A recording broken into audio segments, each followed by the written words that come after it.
sometimes we got to dive deep on this channel and we got to get down to the issues that hit home for folks.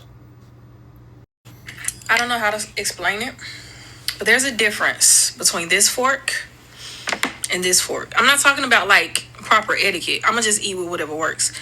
I can't eat with no big fork. I don't know how to explain it, but the little ones, that's the only ones I can eat with. Same thing with a spoon.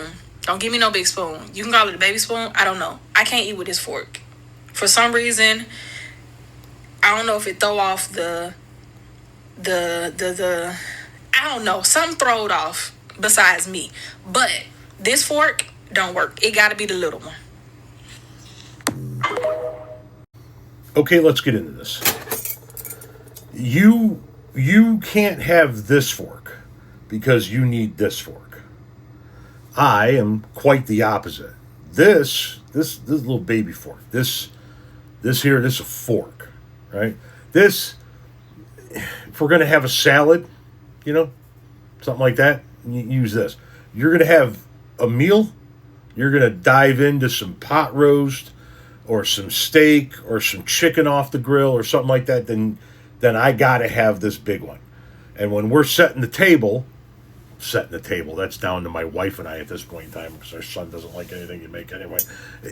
I gotta have one of these.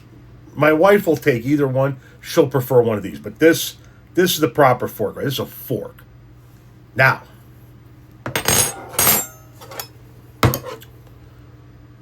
this is what you use when you're having a little bit of pudding, maybe a little coffee cup of ice cream.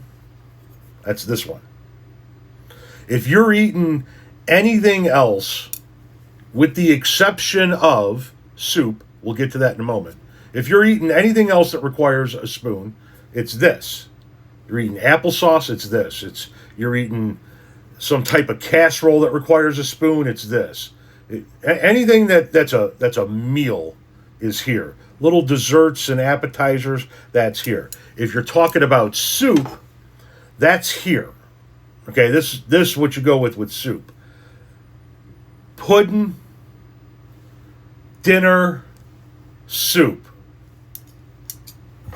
Salad, full ass meal.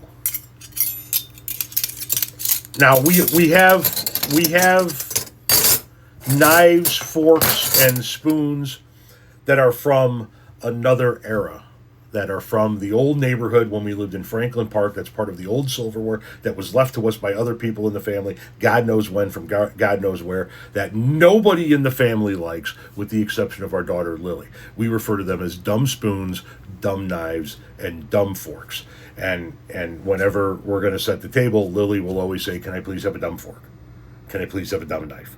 And we will give her the dumb fork and the dumb knife. And when she moves out at the end of her college career and goes and gets her own apartment, hopefully she takes all of that silverware with her. But 3 different spoons for appetizers, meals, and soups, and then 2 different kinds of forks for salads and for meals.